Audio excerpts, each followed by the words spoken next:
তো রাসূল এসেছেন ভোরবেলা, ওয়াজ খুব গভীরভাবে নিতে হবে, একদম অন্যমনস্ক হলে হবে। নবীর জীবনের যে অংশের কথাই বলবো কিছু না কিছু আমাদের কানে পড়েছে, কারণ নবীর জীবন তার প্রতি বছরে তার আলাদা আলাদা ইতিহাস। তো রাসূল করিম সাল্লাল্লাহু আলাইহি ওয়াসাল্লাম সোমবারের দিন সুবহে সাদিকের সময় জন্ম নিলেন। আর রাসূলের আম্মা আমিনা রাসূলের দাদুর কাছে সংবাদ দিচ্ছেন সোমবারের দিন সকালবেলা। নবী এসেছেন পৃথিবীতে ভোরবেলা, আর নবীর দাদু সংবাদ পাচ্ছে সকালবেলা। খুব অবাক করা কথা বলো, আমার বলতেও সময় লাগেনি, আপনাদের শুনতেও সময় লাগেনি, কিন্তু ওয়াজ বুঝতে হবে। একটা বাড়ি যদি একটা বাচ্চার জন্মে হয়, আচ্ছা ওই বাড়ির লোকজন জানতে পারবে বলে মনে হয়? একটু কথা বলে, জানতে পারবে না? শুধু মনে হয় বাচ্চার মা বুঝতে পারবে, আর কেউ বুঝতে পারবে না নাকি? পরিবারের অনেক মানুষ জানতে পারবে না। একটা বাড়ি যদি কোনো মহিলা গর্ভকালীন বা প্রসবকালীন যন্ত্রণা অনুভব করেন, তার বাড়ির যারা কর্তা, পুরুষ কর্তা কম বেশি সবাই জানতে পারবে। আর তাদের এই অসুবিধার সময়, এই অসহ্য যন্ত্রণার সময় আমরা যারা পুরুষ, আমরাও তাদের পাশে দাঁড়াই বলে ডাক্তার, কবিরাজ, হসপিটাল, নার্সিং হোম যা করার দরকার আমরা ছোটাছুটি শুরু করে দিই। তাতে আমাদের কত টাকা ব্যয় হলো সেদিকেও আমাদের তখন ভ্রুক্ষেপ থাকে না। কিন্তু রাসূল এলেন পৃথিবীতে ভোরবেলা, নবীর আগমন অটোমেটিক হয়ে গিয়েছে, জন্ম হয়ে গিয়েছে। অথচ নবীর পরিবারের কেউ জানে না। এই জন্যই তো আমিনা সকালবেলা সংবাদ দিচ্ছে রাসূলের দাদুর কাছে যে আপনার মরা বেটা আব্দুল্লাহর একটা পুত্র সন্তান হয়েছে, খুব সুন্দর, আপনি আসুন দেখে যান। হয়তো অনেকে ভাবতে পারে যে মুনিয়া রাসূল নানার বাড়িতে হয়েছিলেন, তাই দাদার বাড়ি সংবাদ দিচ্ছেন। না, দাদুর বাড়িতেই জন্ম নিয়েছিলেন, একই ভিটেতে জন্ম নিয়েছিলেন, একই বাড়িতেই জন্ম নিয়েছিলেন। তো সকালবেলা রাসূলের দাদু আব্দুল মুত্তালিব তিনি খুব সংবাদটা পেয়ে খুব হনফন করে ছুটে গেলেন। কিন্তু ভোরবেলা বাচ্চা হয়েছে, আমি সংবাদ পাচ্ছি এখন, আবার আমার মরা বেটা আব্দুল্লাহ। আমিনার তো সাহারা বলতে কেউ নেই, স্বামী মারা গেছে, মানে বিধবা মহিলা। তো তিনি ছুটে মুটে এলেন, এসে দেখছেন আমিনার কোলে আসমানের চাঁদের চেয়েও একটা সুন্দর ফুটফুটে রত্ন ঝলমল করছে। একটু মহব্বত করে বলুন সুবহানাল্লাহ। এমনি আমরা যত মানুষ পৃথিবীতে রয়েছি, চাঁদের থেকেও আমাদের দেখতে সুন্দর। আমরা বলি না চাঁদের সুন্দর, বলি না দেখতে, চাঁদের থেকেও আমাদের দেখতে সুন্দর, অপূর্ব করে আল্লাহ আমাদের সৃষ্টি করেছেন। এটা কোরআনের ঘোষণা। কোরআন শরীফের সূরা 3টা পড়বেন, তরজমাটা একটু দেখে নেবেন, আমি বিস্তারে যাচ্ছি না, সময় স্বল্প তো। দেখবেন আল্লাহ অনেকগুলো কসম দিয়েছেন। ওয়াত-তিনি ওয়াজ-জাইতুন, শপথ তিন আর জয়তুনের। ওয়াতুর সিনিন, শপথ দিয়েছেন আল্লাহ পবিত্র তুরে সাইনার। নবী মুসা যে পাহাড়ে দাঁড়িয়ে কথা বলতেন আল্লাহর সঙ্গে। এরপরে আল্লাহ বললেন ওয়াহাদাল বালাদিল আমিন, শপথ শান্তিপূর্ণ নগরী। শান্তিপূর্ণ নগরী বলতে মক্কার হারাম শরীফকে বোঝানো হয়েছে। এরপরে আল্লাহ বললেন লাকাদ খালাকনাল ইনসানা ফি আহসানি তাকওয়িম। মহান আল্লাহ বললেন আমি সৌন্দর্যমণ্ডিত করে, বড় সুন্দর করে মানুষ্য জাতিকে সৃষ্টি করেছি।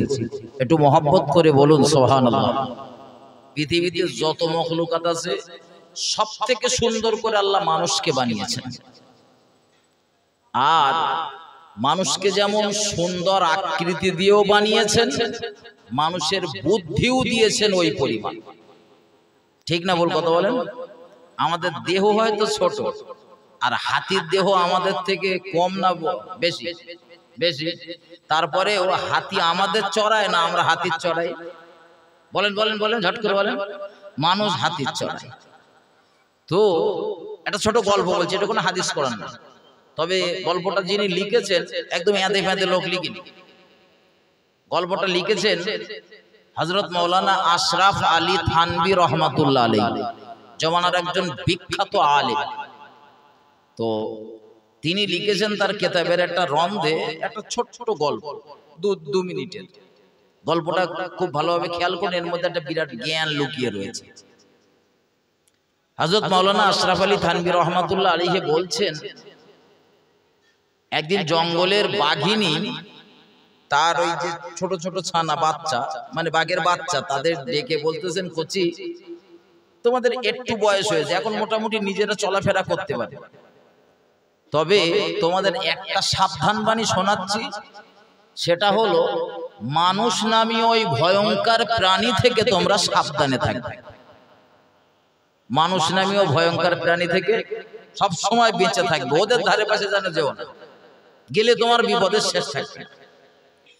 বাঘের বাচ্চা তো ওদের মনের ভিতরে বারবার তাদের মায়ের দেওয়া এই কথাটা, মায়ের বলা এই কথাটা দাগ কাটছে যে মানুষ আবার কিরকম, এই জঙ্গলে এত পশু পাখি থাকার পরে আমাদের মা কারোর কথা বললো না, কিন্তু মানুষের কথা কেন বললো, সেই মানুষ কেমন দেখতে হবে। তো তারা একদিন জঙ্গলের ভিতরে হাঁটতেছে, চলতে চলতে হাতির সাথে দেখা। তা ওরা ভেবেছে এইটা মনে হচ্ছে মানুষ হবে। তো হাতিকে গিয়ে জিজ্ঞাসা, মানে মাওলানা আশরাফ আলী থানভী রহমাতুল্লাহ আলাইহি যেভাবে লিখেছেন আমি সেইভাবে বলছি। হাতিকে জিজ্ঞাসা করছেন যে আপনি কি মানুষ? তা বলছেন না, আমি মানুষ না, আমি হলাম হাতি। তা বাবা তোমরা হাতি, মানুষের খোঁজ করছো কেন? তো বলছে আমাদের মা এরকম বলেছেন, তা সেই মানুষ কিরকম আমাদের একটু দেখার ইচ্ছা, তাই এটা খুঁজতে পারো। তা হাতি খুব আক্ষেপ করে বলেন, বাবা এই এ পর্যন্ত যা খুঁজেছো খবরদার ও মানুষের ধারে পাশে যেও না, আর ও খোঁজার চেষ্টা করো না, খুব ভয়ঙ্কর প্রাণী। মা বলেছে ভয়ঙ্কর প্রাণী, হাতিও বলে দিয়েছে ভয়ঙ্কর প্রাণী। এখন ওই পথে চলতে চলতে 3-4টি প্রাণীর সাথে দেখা, সে ভাল্লুক বলুন, শিয়াল বলুন, বিভিন্ন কিছু প্রাণীর সাথে দেখা। তাদের সাথে এই কথাগুলো শেয়ার করার পরে প্রত্যেকেই বললেন মানুষ নামীয় প্রাণীর ধারে পাশে তোমরা যেও না। এদের মনের ভিতরে মানুষ সম্পর্কে আরো জিজ্ঞাসা, মানুষ তাহলে কেমন ভয়ঙ্কর প্রাণী? হাতি দেখলাম এই চেহারা, জিরাফ দেখলাম সেই রাম চেহারা, মানুষ কিরকম ওইটা দেখতে হবে। তো চলতে চলতে এক জায়গায় গিয়ে দেখছেন জঙ্গলের ভিতরে দুটো কাঠুরে কাঠ কাটতেছে মানুষ, দুটো মানুষ কাঠ কাটতেছে। ওখানে গিয়ে বাঘের বাচ্চা হাজির। তো বাঘের বাচ্চাটা গিয়ে যখন হাজির, গিয়ে কাঠুরের জিজ্ঞাসা করতেছে যে আপনি কে? তা বলছে আমি মানুষ। তা বাঘের বাচ্চা তখন ভাবতেছে আমার মার কোনো জ্ঞান বুদ্ধি আছে? এইটুকুনি একটা 3 হাতে প্রাণী, এ নাকি বিরাট ভয়ঙ্কর, এর থেকে আমার বাঁচার কথা বলেছে। একটা বল দিলেও শেষ, একটা বাড়ি দিলি শেষ। বাঘের এই যে চিন্তা ভাবনা যখন করছে, আর এই 2 কাঠুরে তখন চিন্তা করতেছে যে বাঘ এখানে এসেছে মানে আমাদের তো আস্ত রাখবে, আমাদের খবর খারাপ। তো বাঘের থেকে বাঁচার জন্য হযরত মাওলানা আশরাফ আলী থানভী রহমাতুল্লাহ আলাইহি তার কিতাবটার নামও বলে দিচ্ছি, যেহেতু লাইভ চলতেছে অনেক হয়তো বলবে হয়তো হুজুর মনিয়া পাকামো করতেছে, না আমি কিতাবটার নামও বলে দিচ্ছি। কিতাবটার নাম হলো মুসলমানের হাসি। কি বলেছি? মুসলমানের হাসি। কিতাবের লেখক হযরত মাওলানা আশরাফ আলী থানভী রহমাতুল্লাহ আলাইহি। তো তিনি বলছেন যে বাঘের বাচ্চার আগমন দেখে এই কাঠুরে দুটো জিজ্ঞাসা করলেন যে কি কারণে এখানে আসা যাওয়া। তা সব কথা শোনার পরে মানুষ দুটো বলছে, শোনো তোমার মা যে বলেছে যে মানুষ কেন ভয়ঙ্কর প্রাণী, এটা আমি তোমাদের বলে দেব, কিন্তু তার আগে আমার একটা উপকার তোমাদের করতে হবে। তো যে কি উপকার? এখন এই বড় বড় গাছের গুঁড়ি যখন কাটে, দেখবেন ওই গুঁড়ির মাঝখানতে যখন কাটে করাত চালায়, একটা খিল ওর ভেতরে গুঁজে দেয় না? দেখেছেন? কাঠের হোক লোহার হোক একটা খিল গুঁজে দেয় না, যাতে চাপ না খায়। তো ওরকম একটা খিল গুঁজে দেওয়া রয়েছে, বড় কাঠ। তো বলছে শোনো একটা উপকার আমার একটু করতে হবে। তো বলছে কি? এই খিলটা আমি একটু ফসকাবো, এই খিলের এই যে ফাঁকা অংশটা কাট, দুই কাঠের মাঝখানের ফাঁকা অংশটায় তোমার দুটো হাত দিয়ে খুব কায়দা করে চেপে দাও, মানে বাঘের দুটো সামনের দিকে দিয়ে খুব কায়দা করে ফাঁকা করে ধরো। আমি খিলটা খুলেলেই তারপরে তোমার বোঝাচ্ছি মানুষ কেন ভয়ঙ্কর, ওটা পরে বলে দিচ্ছি। তো ও হাত দিয়ে মানে সামনের দুটো পা দিয়ে যখন চেপে ধরেছে, খিল মাঝখান থেকে খসকে গেছে, খিল খসকে যাওয়ার পরে দুটো কাঠ এক জায়গায়, দুটো কাঠ যখনই এক জায়গায় হয়ে গেছে, ওই দুটো হাত তোর ভিতরে ছিল, চেপে গেছে। তো চেপে যাওয়ার পরে তো সেই পরিমাণ চিৎকার চেঁচামেচি করতেছে, ঠেকাও ঠেকাও, বাঁচাও বাঁচাও। আর কাঠুরেরা তখন তাদের জিনিসপত্র সব গুছকে নিয়ে বলতেছে, তোমার মা যে বলেছিল ভয়ঙ্কর প্রাণী মানুষ কেন, এখান থেকে বুঝে নাও, এখান থেকে শিক্ষা নাও, যদি জীবনে বেঁচে ফিরতে পারো তোমার কাছে গিয়ে বলো, বলে কাঠুরেরাও। আমি যেটা বোঝাতে চাচ্ছি, মানুষকে আল্লাহ যেমন সুন্দর করে বানিয়েছেন, আল্লাহ মানুষের ব্রেনও দিয়েছেন ওই রকম তীক্ষ্ণ। কঠিন বিপদের মাঝখানে মানুষ পড়ে সেখান থেকে উদ্ধার হবার ক্ষমতা মানুষের ব্রেনে এমন এমন বুদ্ধি এঁটে সেখান থেকে বেরিয়ে আসবে, যা হয়তো বিপদে পতিত হওয়ার আগ পর্যন্ত তার ব্রেনে ছিল না। এত তীক্ষ্ণ বুদ্ধি আল্লাহ মানুষকে দিয়েছেন। তো আমি যেটা বোঝাচ্ছি, প্রিয় নবী জনাবে মুহাম্মদুর রাসূলুল্লাহ সাল্লাল্লাহু আলাইহি ওয়াসাল্লামকে আল্লাহ পাঠিয়েছেন মরুভূমিতে, মক্কার কাবা শরীফের পূর্ব দিকে আবু কুবাইস নামীয় পাহাড়ের পাদদেশে আমিনার জীর্ণ শীর্ণ কুঠির, বর্তমানে সেই ভাঙাচোরা ঘরটা নেই, তবে বর্তমানে গিয়ে দেখবেন এটা দুতলা বিশিষ্ট হলুদ রঙের একটা ঘর রয়েছে।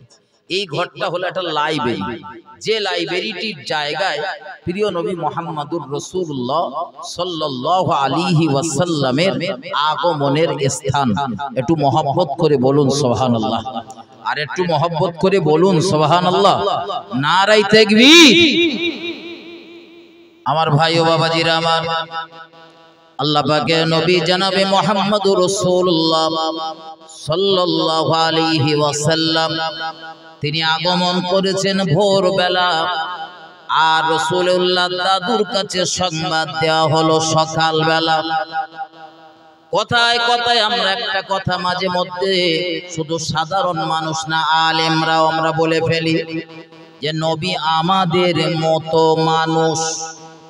বলি না বলি না, কথা বলে না, বলি না নবী আমাদের মতো মানুষ। তা আমাদের যদি জন্মদিবস পালন না করা যায়, তা নবীর জন্মদিবস পালন করা যাবে কেন?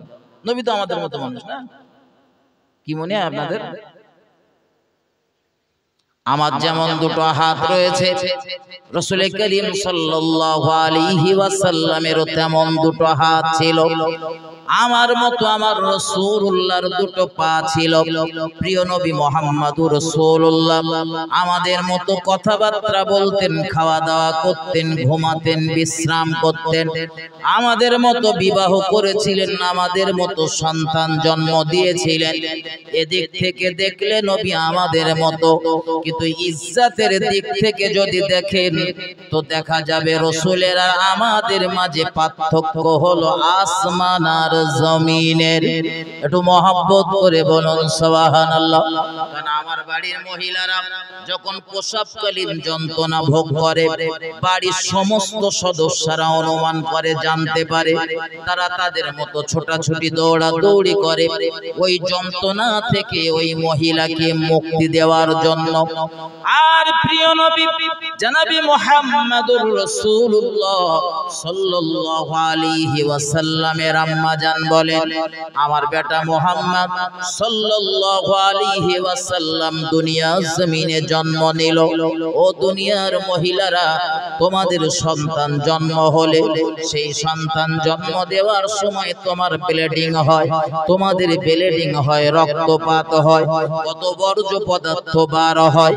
কিন্তু আমি আমিনা মুহাম্মদুর রাসূলুল্লাহ সাল্লাল্লাহু আলাইহি ওয়াসাল্লামকে যখন জন্ম দিলাম, আমার শিশু মুহাম্মদ সাল্লাল্লাহু আলাইহি ওয়াসাল্লাম যখন জন্ম নিল, এক ফোঁটা রক্ত বার হয়নি। একটু মহব্বত করে বলুন সুবহানাল্লাহ, আরো জোরে বলুন সুবহানাল্লাহ। আমাদের বাড়িতে কচি কাঁচা হলে মায়েদের ব্লিডিং হয়, রক্তপাত হয়, বর্জ্যবার হয়, কিন্তু রসুল পৃথিবীতে এসেছেন এক ফোঁটা রক্তপাত হয়নি। রসুলের আম্মা আমিনা বলছেন, এই একটা কথাই বলেন, নবী আমাদের মতো বলে মনে হচ্ছে নাকি? হ্যাঁ, আমি জান্নাতি না জাহান্নামী এর কোনো নিশ্চয়তা নেই, কিন্তু মুহাম্মদ সাল্লাল্লাহু আলাইহি ওয়াসাল্লাম শুধু জান্নাতি নন, বরং তিনি জান্নাতের দ্বারোদ্ঘাটন করবেন। তিনি সবার আগে জান্নাতে যাবেন। তিনি জান্নাতে না যাওয়া পর্যন্ত দুনিয়ার কোন নবী রসুলেরাও জান্নাতে যেতে পারবে না। একটু মহব্বত করে বলুন সুবহানাল্লাহ। হাসরের ময়দানে জান্নাতীদের ঝান্ডা থাকবে প্রিয় নবী মুহাম্মদ সাল্লাল্লাহু আলাইহি ওয়াসাল্লামের হাতে।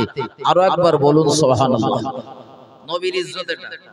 আমি যদি মনে করি হাসরের ময়দানে যে আমি জান্নাতে যাব না, আমার আল্লাহর বয়ে গেল নাকি?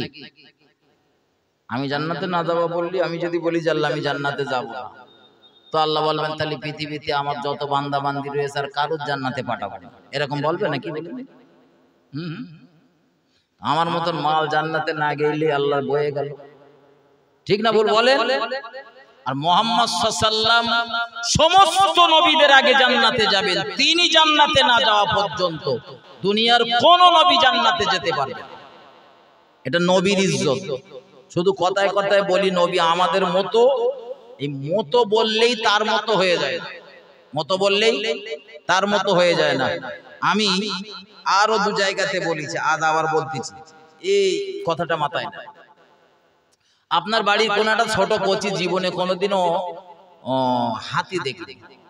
হাতি কেমন ও দেখি, আমরা দেখেছি বলে বুঝতে পারছি যে হাতি কিরকম, কিন্তু যারা একদম হাতি কখনো দেখেনি, তো পাশের বাড়ির একটা ছেলে চিড়িয়াখানায় গেছে, ও হাতি দেখে এসেছে, আপনার কোচির সাথে গল্প করেছে আমার আব্বা চিড়িয়াখানায় নিয়ে গেছিল, এই বড় হাতি রয়েছে দেখে এসেছে। না আপনার কোচি তো হাতি দেখিনি, তো বাড়ি এসে আপনার জিজ্ঞাসা করছে আব্বাজি এই হাতি দেখতে কেমন? তা মুসলমান আমাদের বাড়িতে জীবজন্তুর ছবি রাখা ঠিক নয়, আর রাখলে আল্লাহ রহমতের ফারিস্তা প্রবেশ করে না, এজন্য আমরা জীবজন্তুর ছবি বাড়িতে রাখেও না। তো কোচিটারে বোঝাবেন কি করে? বোঝানোর জন্য দেখলেন বাড়ির সামনে একটা গবাদি পশু রয়েছে, বড় একটা গরু বাঁধা রয়েছে। আপনার সে নাঙ্গল চাষের জন্য পোষা হোক, দুধ খাওয়ার জন্য পোষা হোক, আর ওটা আপনার রিজিকের একটা সংস্থান হোক, যে কোনো কারণে আপনি ওটা আপনার বাড়ি রেখেছেন, তো ওই বলদটা, ওই গরুটা বা গাভীটারে দেখিয়ে আপনি আপনার কোচিটারে বোঝাচ্ছেন, কোচি হাতি দেখতে না ঠিক আমাদের ওই গরুর মতো, তবে হাতির একটা সামনে লম্বা সুঁড় রয়েছে, আর গরুর কান তো ছোট ছোট, হাতির কানগুলো কুলো কুলোর মতো বড় বড়। এই যে আপনি বোঝালেন যে হাতি দেখতে আমাদের এই গরুর, সবাই মিলে বলেন, একটু কথা বলেন, আমার আলোচনা করতে সুবিধা হবে। গরু দেখতে, এই হাতি দেখতে আমাদের গরুর মতো, তার মানে আপনার বাড়ির গরুটা তো হাতি হয়ে গেছে নাকি? বলেন, হাতি হয়ে গেছে নাকি? হয়নি? মতো বলেছেন। আমি এইটাই বোঝাতে চাচ্ছি, এইটাই বুঝুন, মতো বললেই তার মতো হয়ে যায় না। নবী বলেছেন আমি তোমাদের মতো মানুষ, নবী বলেছেন মানে আমি অস্বীকার করব না। হ্যাঁ, নবী আমাদের মতো মানুষ, তবে ভাগ রয়েছে। নবীর হাত ছিল আমাদের মতো, পা ছিল আমাদের মতো, কথাবার্তা বলতেন, ঘুমাতেন, সব আমাদের মতো, কিন্তু ইজ্জাতের দিক থেকে নবীর আর আমার ইজ্জাত আসমান আর জমিনের পার্থক্য। মতো বললেই সবকিছু তার মতো হয়ে যায়, হয় কি? আমার ভাই ও বাবাজিরা আমার, আরো দুটো কথা বললে বিষয়টা বুঝতে পারবেন।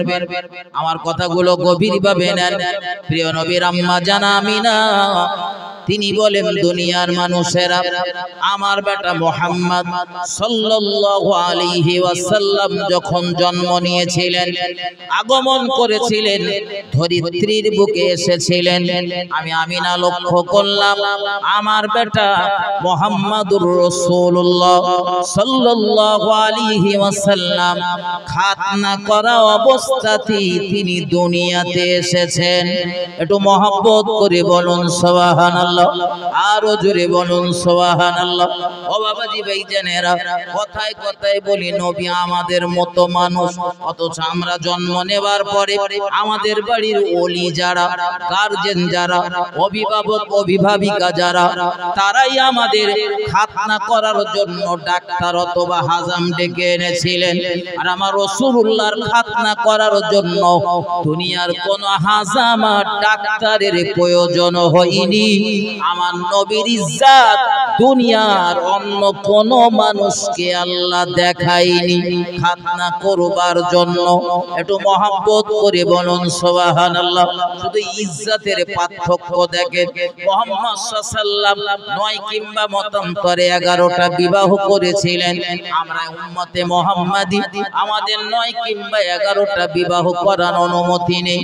আমাদের জন্য খুব বেশি বেশি হলে 4টি, তবে ওই 4টির সঙ্গে সমান ব্যবহার করতে হবে। একটারে খাওয়াবেন জিরে কাটি চালির ভাত, আর আরেকটারে দেবেন কন্ট্রোলের চাল, আর আরেকটারে টোটালে দেবেন না, এমন করলে চলবে না। জিরে কাটি যদি একটারে দেন, বাকি 3 জনের জন্যও যেন জিরে কাটির চাল আসে। ও বাবাজি ভাইজানেরা আমার, একটা যদি বেনারসি কিনে দেন, বাকি 3টেরও দেওয়া লাগবে। এই সমান ব্যবহার, সমতা বজায় যদি রাখতে পারেন 4টে করুন, আর যদি না পারেন একটাই এনাফ, একটাই যথেষ্ট। এরপরেও যদি আপনি মনে করেন 4 জনের পরে আরো একজনকে বিবাহ করব, তো শরীয়তের মসলা হলো যে 4 জন বৈধ বিবি আপনার রয়েছে, এই 4 জনের ভিতর থেকে একজনকে তালাক দেওয়ার পরে আর একটা আপনি বিবাহ করতে পারবেন। এক কথায় বুঝে নেন, 4-এর বেশি আপনি রাখতে পারবেন না। কিন্তু মুহাম্মাদুর রাসূলুল্লাহ সাল্লাল্লাহু আলাইহি ওয়াসাল্লাম 9 মতান্তরে 11টা বিবাহ করেছিলেন। আমার নবী একজন বিবিকে তালাক দেওয়ার দরকার হয়নি। একটু মহব্বত করে বলুন সুবহানাল্লাহ। শুধু এখানে না, আরো দুটো কথা মাথায় নেন। আমি হাসি বড় বোঝানোর জন্য বলছি, আমি আমার বিবিটারে যদি অতিষ্ঠ হয়ে তালাক দিয়ে দেই, তার সঙ্গে আমার আর বনিবনা হচ্ছে না, কোনো মতে আর চলছে না। শরীয়তের সব থেকে নিকৃষ্ট হালাল হলো তালাক দেওয়া। হালাল তবে সব থেকে নিকৃষ্ট, উৎকৃষ্ট না, সব থেকে খারাপ হালাল তালাক দেওয়া। এই তালাক বোঝানোর জন্য বলছি, আমি দিয়ে দিলাম আমার বিবিকে।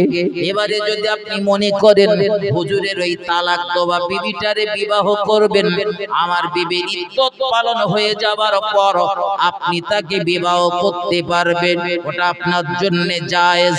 কিন্তু মুহাম্মাদুর রাসূলুল্লাহ সাল্লাল্লাহু আলাইহি ওয়াসাল্লাম তার বিবিদের জন্য, আমার নবী ইন্তেকাল করলে অথবা রাসূল যদি কাউকে তালাক দেন, আমার নবীর বিবি দুনিয়ার কোন ঈমানদার, দুনিয়ার কোন মানুষের জন্য জায়েজ নয়। দুনিয়ার কোন মানুষ আর নবীর বিবির বিবাহ করতে পারবে না। বাড়ি গিয়ে ভালো করে খাতাপত্র আলগা করে দেখবেন, তারিখের কিতাব আলগা করে দেখবেন। রাসূলুল্লাহর ওই কুমারী বিবি আমাদের আম্মা জান আয়েশা সিদ্দিকা খুব অল্প বয়সে স্বামীহারা হয়েছিলেন, নবীকে হারিয়েছিলেন। এমন বয়সে স্বামীহারা হয়েছিলেন, ও বয়সে আমার দেশের মেয়েদের বিবাহ হয়। কিন্তু আম্মা জান আয়েশা সিদ্দিকা তার টোটাল লাইফ পার করেছেন, দ্বিতীয় বিবাহ করেছিলেন। কথা বলেন, কেন বলেন? জায়েজ নেই। শুধু নবীর আর আমার পার্থক্যটা বোঝেন। আমি যেখানে ওয়াজ ছেড়েছি সেখান থেকে ওয়াজ শোনাবো, চিন্তা নেই। আলোচনা আমি আপনাদেরকে শোনাবো। ও বাবাজি ভাইজানেরা আমার, আল্লাহ পাকের নবী মুহাম্মদুর রাসূলুল্লাহর কত ইজ্জত আল্লাহ দিয়েছেন, আমরা না বোঝার কারণে আমার নবীর বেইজ্জতি করে ফেলি। যারা ভাবেন নবী আমাদের মতো, আমি তাদের কয়েকটা কথা বলছি, মাথায় নেন। আমার নবী দুনিয়াতে এসেছেন সোমবারের দিন। সোমবারের কত মর্যাদা, রাসূল দুনিয়াতে এসেছেন সোমবারে, আল্লাহর নবী নবুয়ত লাভ করেছেন সোমবারের দিন, নবী দুনিয়া থেকে চলে গিয়েছেন, বিদায় নিয়েছেন, ইন্তেকাল করেছেন, পর্দা নিয়েছেন সোমবারের দিন। সোমবারের দিন আমার নবীর জীবনের একটা গুরুত্বপূর্ণ দিন। প্রিয় নবী মুহাম্মদুর রাসূলুল্লাহ প্রতি সোমবারের দিন তিনি রোজা রাখতেন। একটু মহব্বত করে বলুন সুবহানাল্লাহ। আমরা বছরে একটা দিন নবীকে কেন্দ্র করে এরকম একটা মাহফিল সাজাই, নবীর আগমনী উৎসব, রাসূলুল্লাহর মিলাদ পালন করি। কিন্তু দয়ার নবী রাসূলুল্লাহ একদিন না, প্রতি বছরের 50-52টা দিন তিনি এই তার রাসূলুল্লাহর জন্মের দিন উদযাপন করতেন। দয়ার নবী রাসূলুল্লাহ সাল্লাল্লাহু আলাইহি ওয়াসাল্লাম সোমবারের দিন রোজা রাখতেন। সাহাবারা জিজ্ঞাসা করলেন, ইয়া রাসূলুল্লাহ, সোমবারের দিন রোজা রাখার কারণ কি? আল্লাহর নবী বলেন, ও আমার সাহাবারা, মহান আল্লাহ আমায় সোমবারের দিন পৃথিবীতে পাঠিয়েছিলেন, এজন্য আমি আল্লাহ শুকরিয়া আদায় করার জন্য সোমবারের দিন রোজা রাখি। একটু মহব্বত করে বলুন সুবহানাল্লাহ। রোজার কথা বললে আমাদের তো অনেক অনেক গাত্রদাহ হয়। রমজানের ফরজ রোজাতে অনেক মানুষ রাখে না, আর আমার নবী রমজানের রোজা রাখতেন, প্রতি মাসের আইয়ামে বীজের রোজা রাখতেন। মুহাম্মদ সাল্লাল্লাহু আলাইহি ওয়াসাল্লাম প্রতি সোমবারের দিন, প্রতি বৃহস্পতিবারের দিন রোজা রাখতেন। নবীর জীবনে কোনো গোনা নেই, কোনো গোনা নেই, কোনো গোনা নেই। তারপরে আমার নবীর জীবনের আমল দেখলে আপনি চমকে যাবেন, যে মানুষটার জীবনের কোনো গোনা নেই, সে মানুষটি যদি এত আমলি জিন্দেগির ভিতরে থাকেন, আমরা যারা গুনাহগার আমাদের আমল করবার দরকার আছে না নেই? আছে না নেই বলে? আছে। তবে আল্লাহ আমাদের ইজ্জত দিয়েছে। আমি আগে বলছিলাম না, মুহাম্মদ সাল্লাল্লাহু আলাইহি ওয়াসাল্লাম পৃথিবী থেকে, মুহাম্মদ সাল্লাল্লাহু আলাইহি ওয়াসাল্লাম জান্নাতে না গেলে দুনিয়ার কোন নবী জান্নাতে যেতে পারবেন না। আর ওই নবীর আদরের উম্মত হওয়ার জন্য আমরাও জান্নাতে না যাওয়া পর্যন্ত দুনিয়ার কোন নবীর উম্মতেরাও জান্নাতে যেতে পারবে না। একটু মহব্বত করে বলুন সুবহানাল্লাহ। তার মানে আমাদের ইজ্জত বেশি না কম? বেশি না? এই ইজ্জত বেশি বলেই তো নামাজ পড়ে। আমার দেশের যে মানুষ নামাজ পড়ে না অধিকাংশ, আপনারা পড়েন, আপনাদের গায়ে লাগার কোনো দরকার। কিন্তু ভাই, যারা নামাজ পড়ে না, কি জন্য পড়ে না? এত ইজ্জত বেড়ে গেছে, অত ইজ্জতের দরকার নেই, কমানির জন্য নামাজ পড়ে। আমার ভাই ও বাবাজিরা, আমার আলোচনা মাথায় নেন। দয়ার নবী রাসূলুল্লাহ সাল্লাল্লাহু আলাইহি ওয়াসাল্লাম সোমবারের কত গুরুত্ব। নবী সোমবারের দিন দুনিয়া থেকে বিদায় নিয়েছিলেন। আল্লাহর নবী মুহাম্মদুর রাসূলুল্লাহ সোমবারের বেলা দ্বীপ প্রহরের সময় পৃথিবী থেকে পর্দা নিলেন। ওয়াজ ভালোভাবে ধ্যান দেন। আমার এই কথাগুলো সবগুলো নিয়ে আপনার বাড়ি যেতে হবে, একটাও যেন এদিক ওদিক না হয়। নবী সোমবারের দিন বেলা দ্বীপ প্রহরের সময় দুনিয়া থেকে পর্দা নিলেন। গোটা সোমবারের দিন আল্লাহর নবীর ওই দেহটা একটা চাদর দিয়ে ঢেকে রেখে দেওয়া হলো। সোমবারের দিন সারা রাত ওই অবস্থাতে থাকলো। মঙ্গলবারের দিন গোটা দিনটা পেরিয়ে গেল। মঙ্গলবারের সারা রাত ওই চাদর দিয়ে ঢাকা রয়েছে, আর ঘরের দরজাটা এইভাবে লক করা। বাইরে রাসূলুল্লাহ সাহাবাদের ভিতরে তুমুল বিতর্ক চলছে, বিভিন্ন বিষয় নিয়ে তর্ক বিতর্ক, এমন হয় হাতাহাতির পর্যায়ে পৌঁছে যায়। মারামারিটা শুধু হয়নি, ও বাবাজি ভাইজানেরা, আল্লাহর হাবিবের সাহাবাদের ভিতরে তুমুল বিতর্ক চলছে। দয়ার নবী রাসূলুল্লাহ সাল্লাল্লাহু আলাইহি ওয়াসাল্লামের দেহটা গোটা মঙ্গলবারের দিন রাত ওইভাবে থাকলো। বুধবারের দিন গোটা দিনটা পেরিয়ে গেল। বুধবারের গভীর রজনীতে মধ্যরাতের পরের অংশে গিয়ে মুহাম্মাদুর রাসূলুল্লাহকে দাফন করা হচ্ছিল। 3 দিন ধরে রাসূলুল্লাহর দেহ ঘরের ভিতরে একটা চাদর চাপা দিয়ে রাখা রয়েছে। একটা আইসের প্রয়োজন হলো না, ইলেকট্রিক পাখার দরকার হলো না। মুহাম্মাদুর রাসূলুল্লাহর দেহ ঠিক যেভাবে রাখা হয়েছিল সেইভাবেই রয়েছে। একটু মহব্বত করে বলুন সুবহানাল্লাহ। শুধু বলেন নবী আমাদের মতো, অথচ আমাদের চাচা মারা গেছে সন্ধ্যাবেলা, রাত 8টা বাজেনি, খবর হচ্ছে পেট ফেটে যাওয়ার মতো উপক্রম। তাড়াতাড়ি বড় বড় আইসক্রিম কোয়াটার মালা, 2-3টে কোয়াটার তলায় সাজিয়ে দেছে। বাড়ি যদি এসি থাকে তো এসিটা চালা, এসি না থাকে তা 2-3টে পাখা লাগা, নাইলে মনে হয় সকাল 10টা পর্যন্ত রাখা যাবে না, ভাব ভালো না। তাই হয়তো নাকি বলে, সবার ক্ষেত্রে না, আবার 2-1জনের দেহ খুব সুন্দর থাকে। আমার ভাই, শুধু রাসূলের ইজ্জত আর আমাদের ইজ্জতটা বুঝেন। আর মূল আলোচনায় আমি যাব তার আগে আরো দুটো কথা মাথায় নেন। আল্লাহ নবী মুহাম্মাদুর রাসূলুল্লাহ দেহ 3 দিন ধরে জমিনের উপরে রইল। সাহাবাদের ভিতরে তুমুল বিতর্ক, এই বিষয়ে আপনাদের জানা, আমি বলতে চাচ্ছি না। শুধু যে 2-3টে পয়েন্ট না বললে বোঝাতে পারবো না, ওই 2-3টে পয়েন্ট শুধু মাথায় নেন। আল্লাহ নবী ইন্তেকাল করেছেন, আমার রাসূলুল্লাহর গোসল দেওয়ার দরকার আছে না নেই? সবাই মিলে বলেন। মানুষ মরে গেলে আমরা গোসল দেই না বিনা গোসলে কবরে দিয়ে আসি? গোসল দেই না? কিন্তু দুনিয়ার একদল মানুষের গোসল দেওয়ার প্রয়োজন হয় না। ওই মানুষগুলো হলো শহীদ। যারা শহীদ হয়ে যায় বিনা গোসলে তাদের দাফন করতে হয়। আর স্বাভাবিক অবস্থাতে আমরা যারা মারা যাই, ইন্তেকাল করি, আমাদের গোসল দিয়েই কবরে রাখতে হয়। ও বাবাজি ভাইজানেরা, দয়ার নবী রাসূলুল্লাহ সাহাবাদের ভিতরে তর্ক বিতর্ক লেগে গেল। একদল সাহাবা বলেন, আমার নবী যখন বেগুনাহ, মাসুম, নিষ্পাপ, আমার নবীর কোনো গুনাহ নেই, আমার নবী পুত পবিত্র, মুহাম্মদ সাল্লাল্লাহু আলাইহি ওয়াসাল্লামের গোসল দেওয়ার দরকার নেই। আর এক দলের মতভেদ হলো, তারা বলল রাসূলের গোসল দেওয়া লাগবে। আমরা মাঝে মধ্যে বলি আমার দেশের আলেমদের বিরাট মতভেদ। একজন আলেম আর একজন আলেমের সমালোচনা করে, ও তো সেই গোড়ার থেকে শুরু হয়েছে, ও আর থামবে বলে মনে হয় না। আমার ভাই ও বাবাজিরা আমার, মুহাম্মদ সাল্লাল্লাহু আলাইহি ওয়াসাল্লামের সাহাবাদের ভিতরে তর্ক লেগে গেল।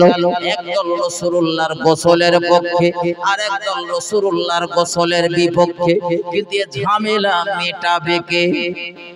নবী ছিলেন মুসলিম জানের খলিফা, তিনি ছিলেন মুসলমানদের রাষ্ট্রপতি, মক্কার মদিনার রাষ্ট্রপতি, বিরাট বড় দুটো দেশ।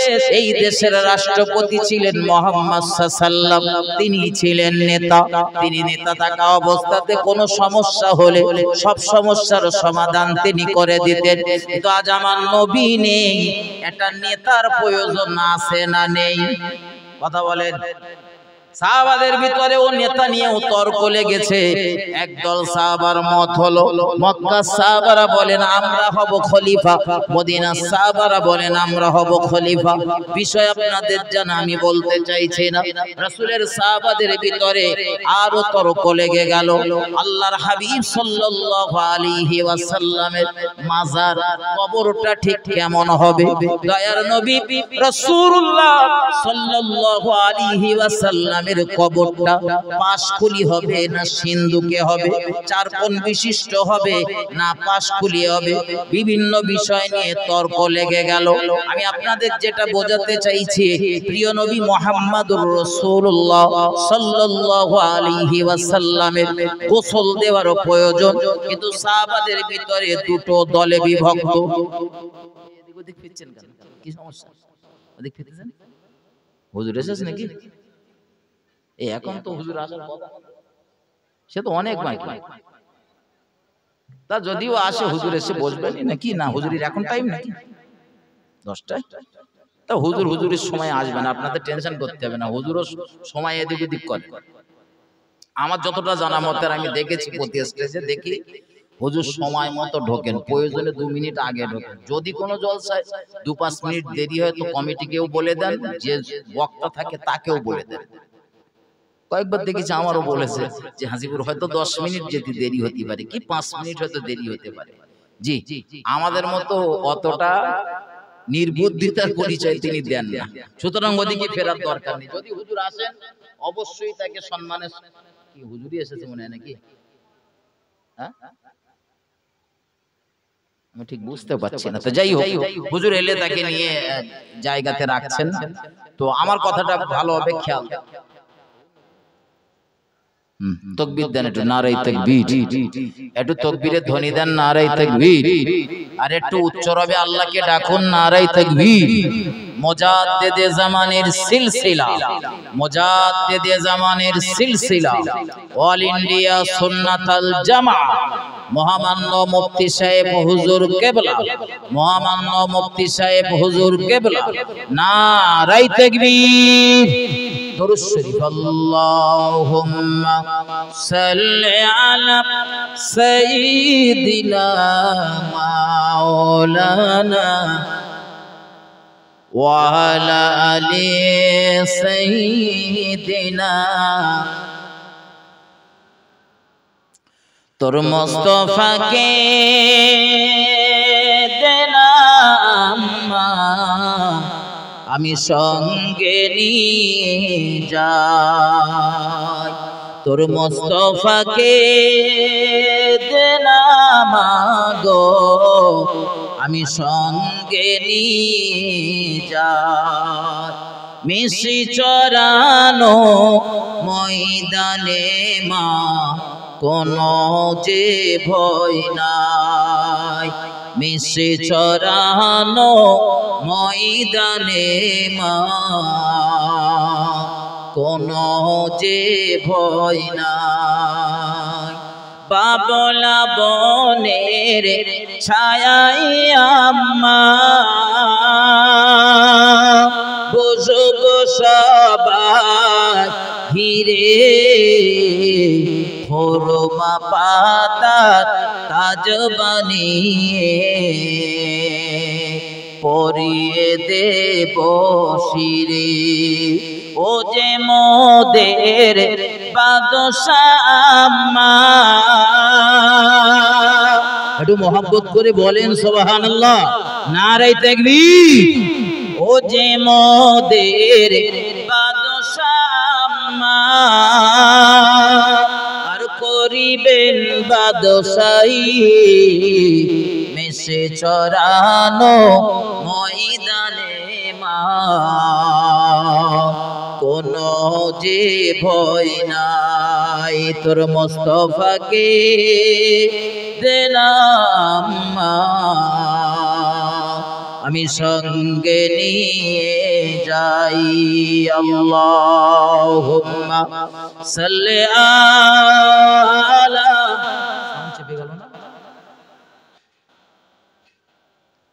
সাউন্ড চেপে গেছে তাই বলছি, ওয়ালা আলি সাইয়্যিদিনা।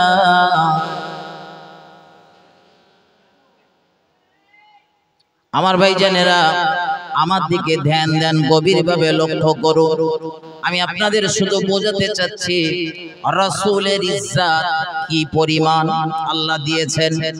আমরা মাঝে মধ্যে বলে ফেলি নবী আমাদের মতো, ঠিক আছে, আমরা কথায় কথায় বলি নবী আমাদের মতো মানুষ।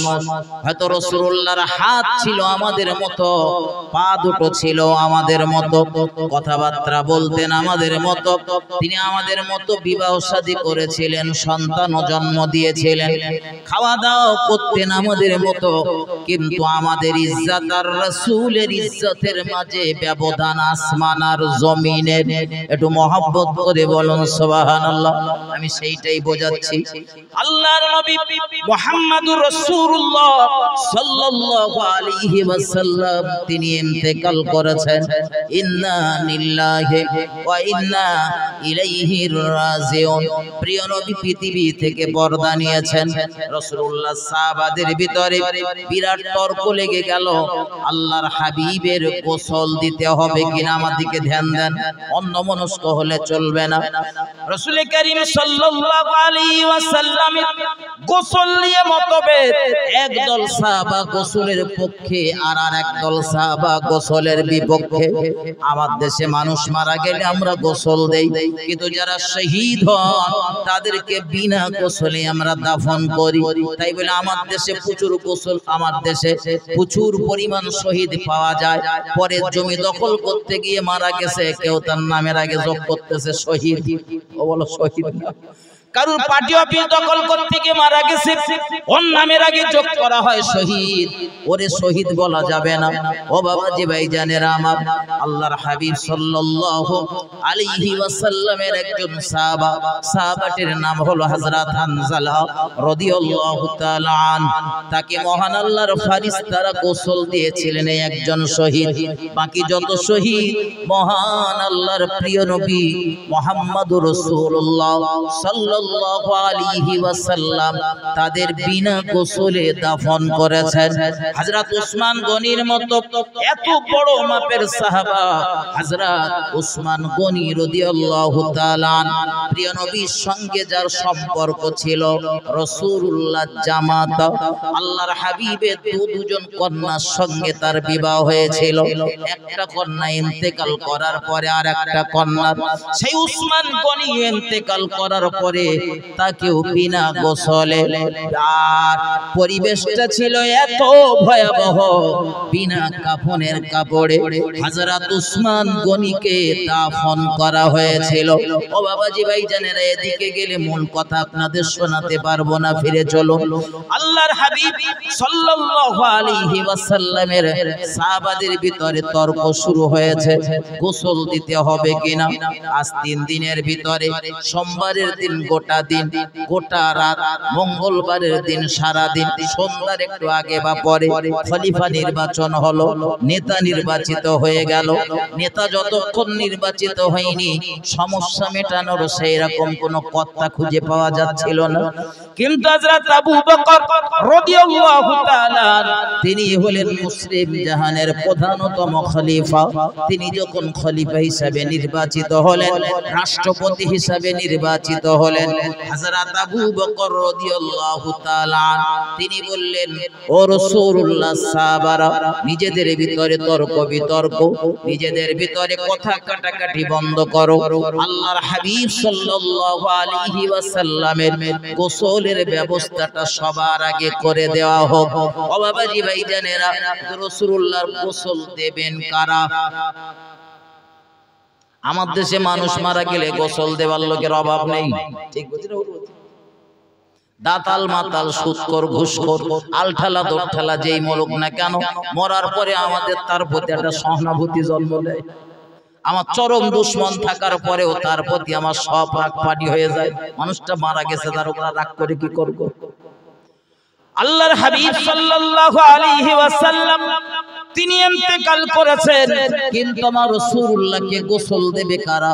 আমি বলছিলাম আমার দেশে মানুষ মারা গেলে গোসল দেবার লোকের অভাব হয় না। খুব ভয়ঙ্কর কন্ডিশন যদি লাশের থাকে, তখন কিছু মানুষ হয়তো মুখটা ঘুরিয়ে নেয়, আমি পারবো না, অন্য কারো দিয়ে না, নাহলে অ্যাভেলেবেল লোকজন পাওয়া যায় খুঁজে। আল্লাহর হাবিব সাল্লাল্লাহু আলাইহি ওয়াসাল্লামের গোসল দেওয়ার জন্য হযরত আবু বকর রাদিয়াল্লাহু তাআলা আন তিনি বললেন, ও রাসূলুল্লাহ সাহাবারা, ও আল্লাহর হাবিবের সাহাবারা, ও রাসূলুল্লাহর পরিবার বর্গের মানুষেরা, ও রাসূলুল্লাহর গোত্রের মানুষেরা, আমার রাসূলুল্লাহর গোসলের দায়িত্বটা তোমাদের, তোমরা দেবে। আমি হাসিবুর আমার আব্বা যদি মারা যায়, তার গোসলের দায়িত্বটা যদি আমি নেই, সেটাই হবে উত্তম, এটা সবথেকে ভালো। আমরা বুঝিনে জানিলে বলে পাড়ার লোক ভাড়া করে আনি, ঠিক না? আল্লাহর হাবিব সাল্লাল্লাহু আলাইহি ওয়াসাল্লামের গোসলের কাজে লেগে গেলেন। রাসূলুল্লাহর একজন চাচাটার নাম হলো হযরত আব্বাস রাদিয়াল্লাহু তাআলা। হযরত আব্বাস রাদিয়াল্লাহু তাআলা আনহুর দুজন বেটা, সঙ্গে রয়েছেন হযরত আলী কাররামাল্লাহু ওয়াজহাহু, সঙ্গে রয়েছেন আমার রাসূলুল্লাহর একজন আজাদকৃত দাস, আর সঙ্গে রয়েছে আরো একজন ঈমানদার রাসূলুল্লাহর একজন সাহাবা, যে আল্লাহর কসম দিয়ে শপথ করেছিলেন যে আমি রাসূলুল্লাহর গোসলের কাজে অংশ নেব। এই 6 জন অথবা 7 জনের নেতৃত্বে প্রিয় নবী মুহাম্মদুর রাসূলুল্লাহকে গোসল দেওয়া হবে। আল্লাহর হাবিবকে গোসল দেওয়ার জন্য পানি আনায়ন করা হলো, পানি আনা হলো। বিশ্ব নবী মুহাম্মদুর রাসূলুল্লাহ যে কূপের পানি পান করতে পছন্দ করতেন, ওই কূপটার নাম হলো গারাস। ওই গারাস নামীয় কূপের পানি এনে মশকে করে ভরে এনেছেন, বড়ই পাতা এনেছেন। আল্লাহর নবী মুহাম্মদুর রাসূলুল্লাহকে সুন্দর করে গোসল দেবেন বলে, কিন্তু গোসল দেবেন সব রেডি, সব প্রস্তুতি শুরু হয়ে গিয়েছে।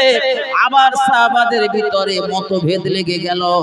প্রিয় নবী মুহাম্মদুর রাসূলুল্লাহ সাল্লাল্লাহু আলাইহি ওয়াসাল্লামের গোসল দেওয়ার ক্ষেত্রে আমার রাসূলুল্লাহর গায়ের জামা কাপড়গুলো খুলবার দরকার আছে না নেই?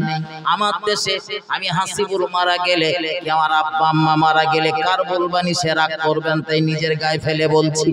আমি যদি মারা যাই, আমার দেহের জামা কাপড়গুলো খুলে উলঙ্গ করে, যদিও গোসল দেওয়ার সময় আমার লজ্জাস্থানটার উপর একটা কাপড় চাপিয়ে দিয়ে তারপরে গোসলটা দেবে, তবে আমার গায়ের জামা কাপড়গুলো খুলে ফেলে তারপরে গোসল দেবে। ঠিক না ভুল কথা বলেন?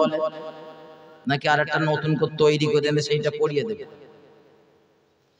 রাসূল কারীম সাল্লাল্লাহু আলাইহি ওয়াসাল্লাম তার গোসলের ক্ষেত্রে কেমন হবে, গায়ের জামাটা খোলার দরকার, খুলবার প্রয়োজন আছে না নেই? এটা নিয়ে তর্ক সাহাবাদের ভিতরে। এই মতভেদ যখন দেখা দিল, মহান আল্লাহর কি কুদরত বোঝা বড় দায়। আমার রাসূলুল্লাহর হুজরা এবং ওর আশেপাশে যত মানুষ ছিলেন, সবার চোখে কয়েক সেকেন্ডের জন্য একটা তন্দ্রাচ্ছন্ন মতো ভাব চলে এলো। আর মহান আল্লাহর পক্ষ থেকে ইলহাম জারি হলো। ইলহাম আর ওহী দুটো প্রায় একই ধরনের, তবে ওহী শুধু নবী রাসূলদের উপরে অবতীর্ণ হয়, ওহী দুনিয়ার কোন নবী রাসূল ছাড়া অন্য কারো উপরে অবতীর্ণ হয় না, যদিও মতভেদ রয়েছে।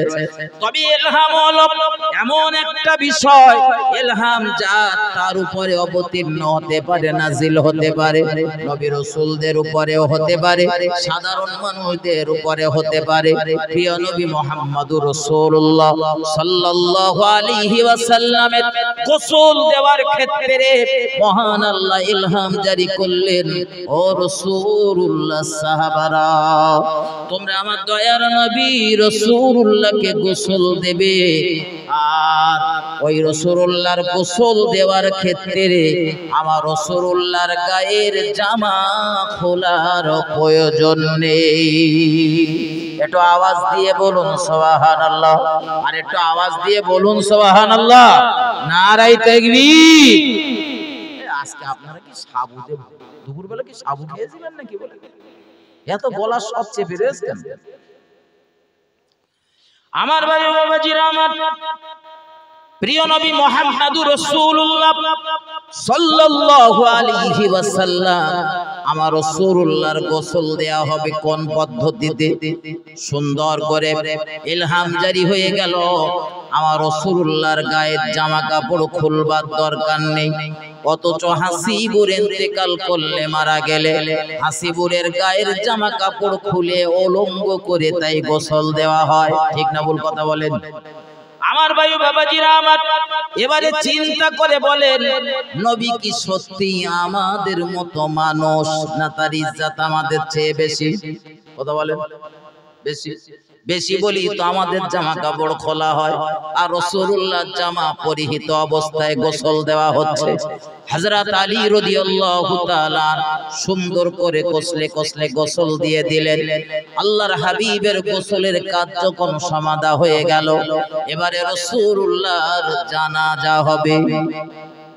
আমরা জানাজার নামাজটা পড়ি না পড়ি, খুব যত্ন সহকারে পড়ি।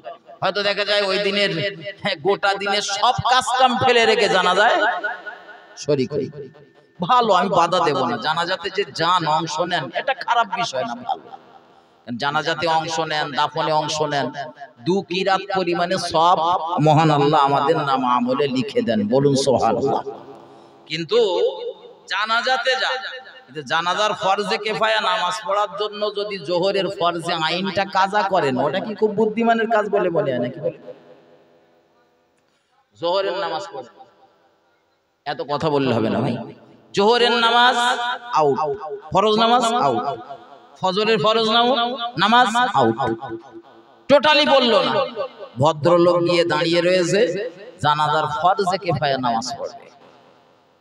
চাচা এখনো বুঝতে পারলো না কারে ফরজে আইন বলে আর কারে ফরজে কিফায়া বলে, কোনটার মর্যাদা বেশি আর কোনটার মর্যাদা কম, কোনটা না পড়লে আমি বিরাট গুনাহগার হব আর কোনটা না পড়লে যদি 2-3 জন আদায় করে দেয় আমার আর কোনো গুনাহ হবে না। এটা এখনো চাচার বলেন, ভাইয়ের বলেন, ব্রেনে ঢুকলো। আমি কি ঠিক বলতেছি না ভুল বলতেছি? আমার দেশে আমরা জানাজাতে হাজির হই, তবে বয়স্ক ব্যক্তিদের জানাজাগুলোতে আমরা পাঠার ভেঙে যাই, হ্যাঁ, বিরাট পরিমাণে যাই। কিন্তু যদি ছোট বাচ্চা মারা যায় ওদের জানাজাতে যাই, কম যাই। বলে ছোট বাচ্চাদের জানাজায় আমার নজরে আমি যা দেখেছি, খুব বেশি বেশি 10-15 জন, 20 জন এর উপরে যায়। তবে সব থেকে কম দেখেছি 3 জন 4 জন। ছোট বাচ্চা তো আর গিয়ে কি হবে বলেন? হ্যাঁ, বলেন দিন, বড়দের জানাজায় মর্যাদা বেশি না ছোটদের জানাজার নামাজে মর্যাদা বেশি? হ্যাঁ, আমি আমার চিন্তা ভাবনাতে দেখেছি বড়দের জানাজার থেকে ছোটদের জানাজার মর্যাদা বেশি। কেন বলেন? আমি বোঝাচ্ছি, বুঝে নেন ভাই। আমি যদি ইন্তেকাল করি,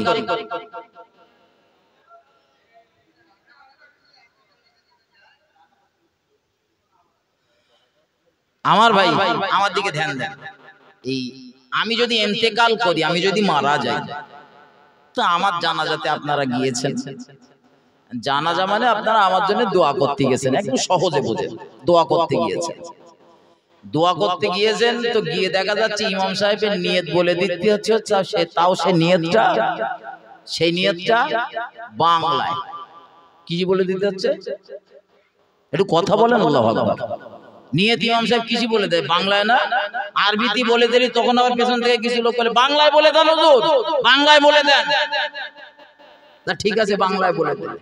আচ্ছা, ইমাম সাহেবের যদি বাংলায় নিয়ত বলে দিতে হয়, যে নিয়ত বাড়ির থেকে আপনি বার হয়েছেন, অটোমেটিক তো নিয়ত হয়ে গেছে যে আমি জোহরের নামাজ পড়তে যাচ্ছি জামাতের সাথে, কি অমুকের আব্বার জানাজায় শরীক হতে যাচ্ছি, নিয়ত তো করেই বার হয়েছে।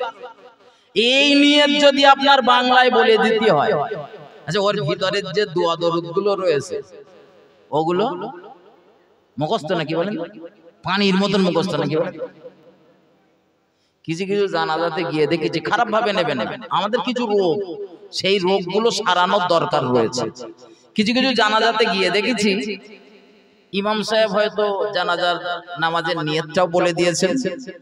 এখন কেউ একটা এসে ইমাম সাহেবের কানে কানে বলতে, হুজুর একটুকুন 5টা মিনিট ধরে রাখেন। বলছে কেন? বলে ভেড়ির পাড়ে আমাদের সে যে ভদ্রলোক মাইয়াত মারা গেছেন, তার বড় জামাই এসে হাজির, দূরে বাড়ি তো আসতে পারে, 5 মিনিট ধরে রাখলে এসে জানাজায় শরীক হতে পারবে। একটা মানবিকতার দিকে চিন্তা ভাবনা করে ইমাম সাহেব তাৎক্ষণিক একটা সিদ্ধান্ত নিলেন যে আরো 2টো কথা বাড়িয়ে দেই, এদিক ওদিক করে 5 মিনিটে জামাইবাবু এসে যাবে, তার শ্বশুরের মরা মুখটা একবার জীবনের শেষ দেখাটা দেখতে পাবে। যদিও নিয়ম একজনের জন্য 500-700-1000 লোক দাঁড়িয়ে থাকবে না, নিয়ম 500-700 লোকের জন্য একজন দাঁড়িয়ে থাকবে, কিন্তু তারপরে নিয়মটা আমরা উল্টে দিই, মানবিকতার দিকে পরিচয় দিই, কিছুক্ষণের জন্য মেনে নিই। এবারে দেখা গেল 5-7 মিনিট পরে ভদ্রলোক এলেন, তো ভদ্রলোক এসে সেই সুটের তলার দিক থেকে গোটানো শুরু করেছে। তার মানে এতক্ষণ টাকনুর নিচে ছিল, এতক্ষণ কোথায় ছিল বলেন বলেন? পায়ের টাকনুর নিচে ছিল। তো পায়ের টাকনুর নিচে যদি কারোর পোশাক থাকে, রাসূল বলেছেন অহংকার বশত কেউ যদি এই পায়ের টাকনুর নিচে কাপড় ঝুলিয়ে পড়ে তো ওই অংশটা জাহান্নামে যাবে। শুধু নামাজের সময় তুলে ফেললে হয়ে যাবে তো নাকি বলেন? হ্যাঁ, সব সময় তোলার দরকার। তো ভদ্রলোক টাকনুর উপরে তুললেন, তুলে ফেলেছেন, আলহামদুলিল্লাহ। এবারে দেখলাম ভদ্রলোক দাঁড়িয়েছেন জানাজার ফরজে কিফায়া নামাজ পড়বে। তা ভদ্রলোকের মাথায় তো টুপি নেই, ওসব টুপির চাষবাস তো নেই, তো ভদ্রলোকের মাথায় টুপি নেই। এখন কেউ একটা পাশ থেকে এসে বলে দিল, ভাই মাথায় একটা টুপি দিলে হতো না, সামনের কাতারে দাঁড়িয়ে রয়েছেন। তা ভদ্রলোক এমন কায়দায় পকেটগুলোয় টুপি খুঁজতেছে যেন মনে হয় পকেটে বোধহয় ডজন কোনি টুপি পাওয়া যাবে, যে পকেটে হাত দেবে সে পকেটে টুপি। এইরকম ভাব সাপলে টুপি টুপি খুঁজে লাস্টে দেখা যাচ্ছে টুপি আর পাওয়া গেল না। সেই শিখনি মশা একটা মাল ছিল, রুমাল, সেই মাল তুলে মাথার মধ্যে এইভাবে ফেটটিনে মেরিছে। তো গয়লা না কি বোঝা যাচ্ছে। আপনি টুপি ফেলে রেখে এসেছেন, বিনা টুপিতেও তো আপনার নামাজ হয়ে যাবে। তো ওই শিখনি মশা মাল মাথার উপরে তুলেছে, তারপরে কিছু করেছেন মেনে নিলাম। চলেন এইবারে ভদ্রলোক যে জানাজায় দাঁড়িয়েছে, ইমাম সাহেব আল্লাহু আকবার বলেছে, প্রথম তাকবীর দিয়েছে, ওই যে ইমাম সাহেবের সাথে আল্লাহু আকবার বলে তাহারিমা বেঁধেছে, আর সেই সালাম ফেরানোর আগ পর্যন্ত ভদ্রলোকের ঠোঁট নড়েনি। ভদ্রলোকের ঠোঁট বলেন বলেন, রাস্তা নড়ে চলে যাচ্ছে ভদ্রলোকের ঠোঁট। জানে না মানে, জানে না মানে, ভাত খাতি হয় জানে, চাষ করতে হয় কি করে জানে, বিয়ে শাদী করতে হয় কি করে জানে, আর বাকিটা বললো না, শুধু ওইটা জানে না। জানে না জানে না বলে ফেনা তুলবেন না, এখনো শেখেননি কেন? কবে শিখবেন? কবরে গিয়ে। এখানে এখানে মক্তব বিভাগ রয়েছে, কবরে মক্তব বিভাগ থাকবে নাকি? তাহলে কবে শিখবেন? হাসরের মাঠে নাকি? জিবরাইল ফেরেশতা পড়াবে ওখানে?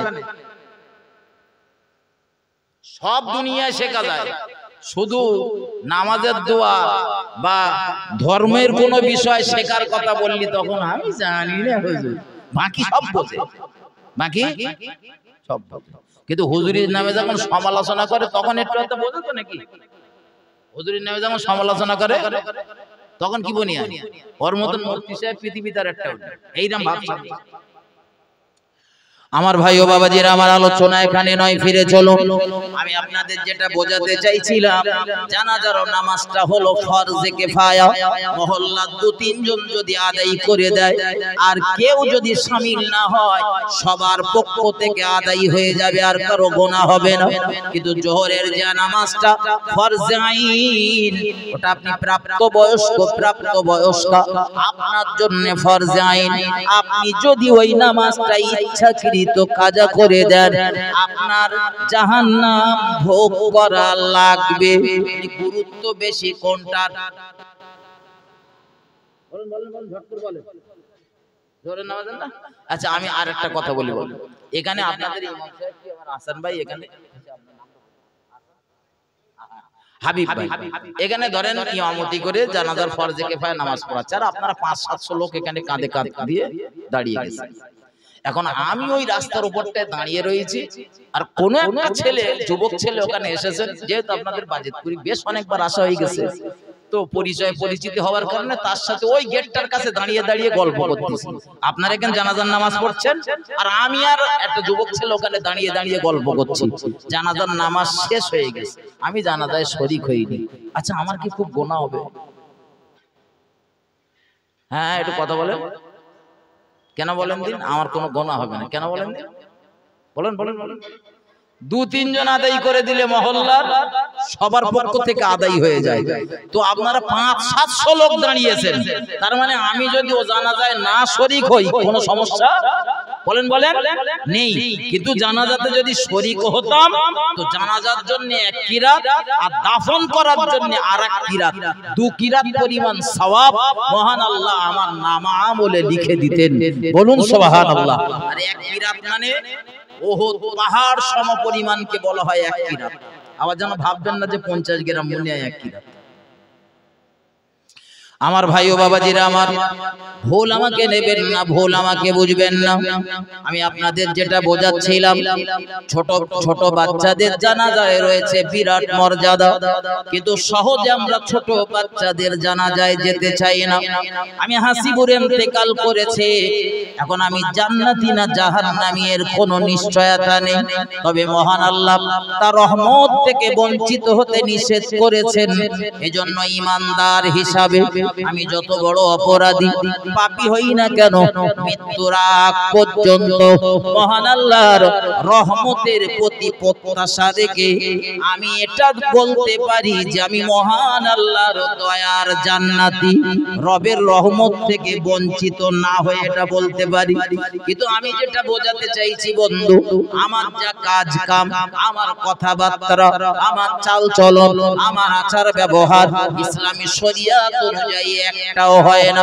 আমি ইন্তেকাল করার পর আমার নামাজ এই কইছি কি হচ্ছে ওটা মনে কি হচ্ছে ওটা, হ্যাঁ বস বস। আমার ভাই ও বাবাজিরা আমার, প্রিয় নবী জানাবে মুহাম্মদুর রাসূলুল্লাহ সাল্লাল্লাহু আলাইহি ওয়াসাল্লামের জানাজার নামাজের কথা বলতে গিয়ে আমি জায়গায় চলে এসেছি। তবে এটা যখন বলে ফেলেছি এটাও বুঝে নেন, এর ভিতরেও শিক্ষা রয়েছে। ছোট বাচ্চাদের জানাজার কত মর্যাদা এটা বুঝুন। আমি হাসিবুর ইন্তেকাল করলে, মারা গেলে আমার জানাজাতে আপনি অংশ নিলেন, কিন্তু আমি জান্নাতি না জাহান্নামী এর কোনো নিশ্চয়তা নেই। যদিও বলবেন হুজুর আপনাদের মুখ থেকেই তো শুনেছি লা ইলাহা ইল্লাল্লাহু ফাদখালাল জান্নাহ, যে ব্যক্তির শেষ কথাটা এই কলেমা হবে ওই ব্যক্তি জান্নাতে যাবে। যাবে বন্ধু জান্নাতে, এটা সঠিক, আমি অস্বীকার করছি না। আমার নবী বলেছেন মানে আমি একবারও অস্বীকার করব না বন্ধু। তবে ভাবার বিষয়, গোড়া থেকে পর্যন্ত বারবার বলছি ভাবেন, শুধু আওয়াজ শুনে বাড়ি যাবেন না।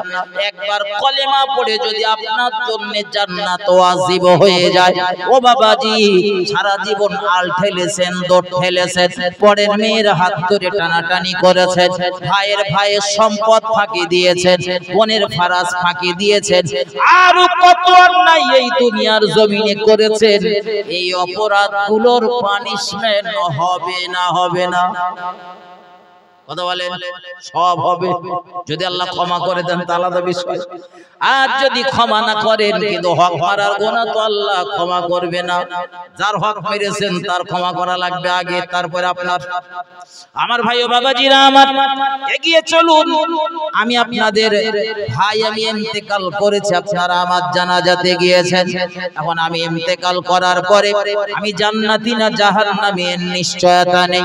আমি যদি জাহান্নামী হয়ে যাই আর আপনারা আমার জানাজায় শরীক হয়েছেন, এখন হাসরের ময়দানে আমি যদি জাহান্নামী হিসাবে ঘোষণা প্রাপ্ত হই, আমি কি আপনাদের কারো জন্য সুপারিশ করতে পারবো বা কারো কাজে লাগতে পারবো বলে মনে হয়?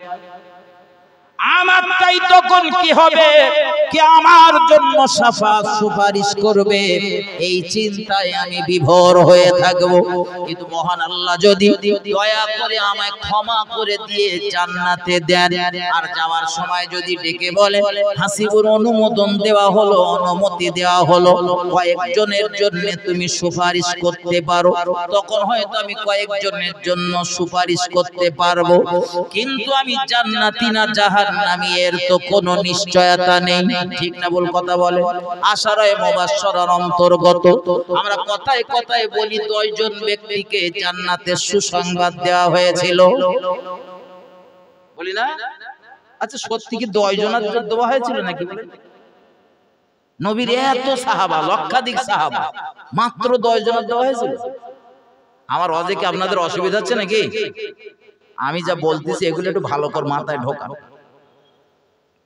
আমরা বলি না আশারায়ে মুবাশশারার অন্তর্গত 10 জন জান্নাতি সুসংবাদ প্রাপ্ত ব্যক্তির নাম বলি না? এই বড় মোবাইল যাদের হাতে রয়েছে, এখন আর কোথায় কিতাব খুঁজতে যাবেন, তো নেটটা অন করে ওখানে সার্চ করে দেখেন যে আশারায়ে মুবাশশারার যে 10 জন জান্নাতি সুসংবাদ প্রাপ্ত তাদের নাম কি কি। সার্চ করে দেখেন ওর ভিতরে হযরত ইমাম হাসান হযরত ইমাম হুসাইন রাদিয়াল্লাহু তাআলা আনহুমা হুজুর দ্বয়ের নাম নেই।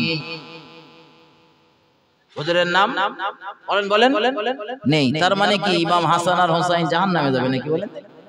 হ্যাঁ, তো এটা প্রচার হয়ে যাচ্ছে শুধু যুগ ধরে যে 10 জন জান্নাতে সুসংবাদ প্রাপ্ত ব্যক্তি, আর কেউ জান্নাতের সুসংবাদ পায়নি নাকি বলেন?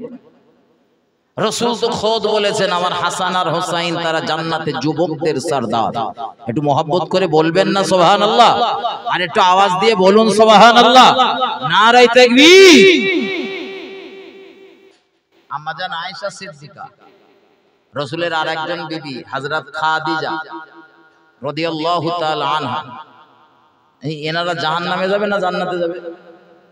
কথা বলেন, জান্নাতে যাবে তো সে ওই 10 জনের ভিতরে নাম নেই, 10 জনের ভিতরে নাম নেই। যে আমার নবীর কন্যা হযরত ফাতিমাতুজ জোহরা রাদিয়াল্লাহু তাআলা আনহা জান্নাতি না জাহান্নামী? বলেন জান্নাতি। 10 জনের ভিতরে নাম নেই, আছে? সার্চ করে দেখেন, আমি ভুল বলছি না ঠিক বলছি। এনাদের নাম 10 জনের ভিতরে নেই, কিন্তু এনারা জান্নাতি। তার মানে কি 10 জন সুসংবাদ পেয়েছেন? প্রচুর সাহাবারা সুসংবাদ পেয়েছেন। আমার ভাই আমার দিকে ধ্যান দেন। তাহলে আমি যেটা বোঝাচ্ছি যে আমি জান্নাতি না জাহান্নামী এর নিশ্চয়তা নেই। ঈমান অবস্থাতে যদি ইন্তেকাল করতে পারি, আর হাসরের ময়দানে যখন আমাদের নেকি আর পাপগুলো ওজন করা হবে, যদি আমার নেকির পাল্লাটা ভারী হয়ে যায় তাহলে মহান আল্লাহ আমায় ইজ্জত দেবেন, আর যদি আমার পাপের পাল্লা ভারী হয়ে যায় মহান আল্লাহ আমায় বেউজ্জতি করবেন। আমার ভাই ও বাবাজিরা, আমার জানাজাতে আপনারা অংশ নিয়েছেন, আমি জান্নাতি না জাহান্নামী এর নিশ্চয়তা নেই।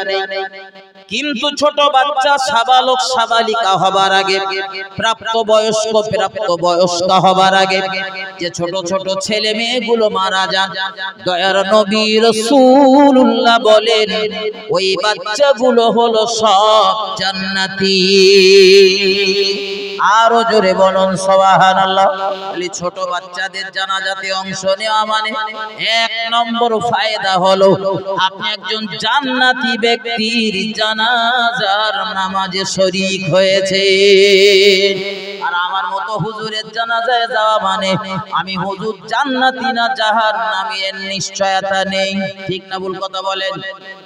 এবারে আমার জানাজাতে অংশ নিয়েছেন, দাফনের কাজে অংশ নিয়েছেন, 2 কিরাত পরিমাণ সওয়াব পেয়েছেন। কিন্তু বাচ্চার জানাজাতে অংশ নিয়েছেন, দাফনের কাজে অংশ নিয়েছেন, 2 কিরাত পরিমাণ সওয়াব পেয়েছেন। আর আমি শাফাআতের বিষয়টা তো আগে বলেছি, আমি যদি জাহান্নামী হয়ে যাই আপনাদের চিন্তা তখন আমার ব্রেনে ঢুকবে না।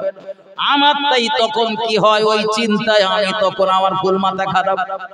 আমার ভাই ও বাবাজিরা, আমার ব্যবসায় যদি একটু লস হয় হোক, কোনো সমস্যাই নেই, কিন্তু মানুষ সঠিক কোনটা, মর্যাদা বেশি কোনটা এটা বুঝে নেই। কিন্তু ছোট বাচ্চাদের জানাজার নামাজের দোয়া আলাদা। এই যে বড়দের জানাজায় দোয়া পড়েন, এ দোয়া একরকম, ছোট বাচ্চাদের দোয়া আলাদা। আবার ছোট বাচ্চাদের ভিতরে মেয়েদের দোয়া সামান্য একটুখানি পার্থক্য রয়েছে, ছেলে আর মেয়েদের পার্থক্য রয়েছে।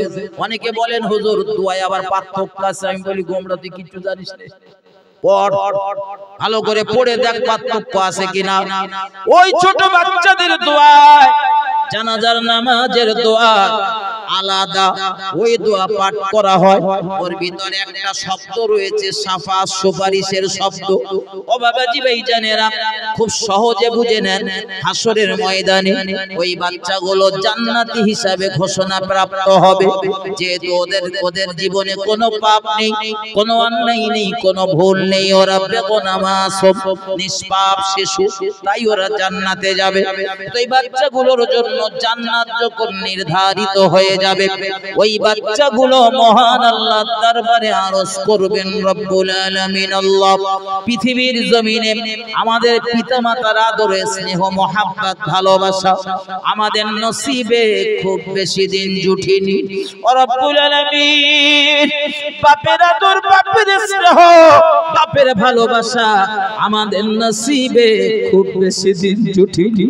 আল্লাহ আমাদেরকে ডেকে নিয়েছেন, আমরা মারা গিয়েছিলাম, ইন্তেকাল করেছিলাম, কিন্তু আজ হাসরের ময়দানে আমাদের জান্নাতি বলে ঘোষণা করেছেন।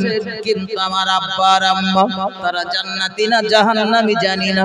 তারা যদি জান্নাতি হয়ে যায় তো আমার সঙ্গে তাদেরকে একত্রিত করে দেন।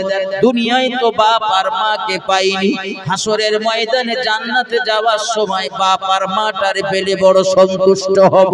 আর আল্লাহ, আমার আব্বা আর আম্মা যদি আপনার দরবারে আজ আসামি বেনে যায়, আসামির কাঠগড়ায় যদি দাঁড়িয়ে যায়, আল্লাহ আমার আব্বা আর আম্মাকে আপনি ক্ষমা করে দেন, মাফ করে দেন, মার্জনা করে দেন, দিয়ে আমি তাদের সন্তান আমার সঙ্গে জান্নাতে যাওয়ার অনুমতি দেন। ও বাবাজি ভাইজানেরা, মহান আল্লাহ ওই ছোট বাচ্চাদের দোয়া মঞ্জুর করে নেবেন, তাদের শাফাত, তাদের সুপারিশ কবুল করে নিয়ে মহান আল্লাহ তার পিতা মাতাকে ক্ষমা করে দিয়ে ওই বাচ্চার সঙ্গে জান্নাতে যাওয়ার অনুমতি দেবে। আরো জোরে বলুন সুবহানাল্লাহ। তখনও বাচ্চাটা দাঁড়িয়ে থাকবে, আমার রব জিজ্ঞাসা করবেন, বান্দা এখনো দাঁড়িয়ে কেন, বান্দি এখনো দাঁড়িয়ে কেন?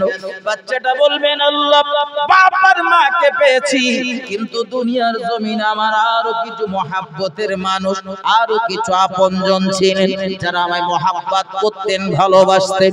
তারা আমায় মহাব্বত ভালোবাসতেন বলি আল্লাহ আমি ইন্তেকাল করার পরে যারা আমার কাফনে অংশ নিয়েছিল, যারা আমার জানাজাতে অংশ নিয়েছিলেন, আল্লাহ তারা আমায় মহাব্বত করতেন বলেই বুক ভরা যন্ত্রণার, চোখ ভরা পানি নিয়ে তারা আমায় দাফন সমাধা করেছিলেন। আল্লাহ আমার এই মহাব্বতের মানুষগুলো আজ কোথায় রয়েছে জানি না। তবে রব, ওরা যদি মুসিবতে গ্রেফতার হয়ে যায়, ওদের মুসিবত দূর করে দেন, আর ওদেরকেও আমার সঙ্গে জান্নাতে যাওয়ার অনুমতি দেওয়া হোক। মহান আল্লাহ তার বান্দা বান্দীদেরকে ইচ্ছা করলে ক্ষমা করে দেবেন, আর ক্ষমা করে দিয়ে মহান আল্লাহ তাদেরকেও জান্নাতি হিসাবে ঘোষণা করে দিতে পারে। আরো জোরে বলুন সুবহানাল্লাহ।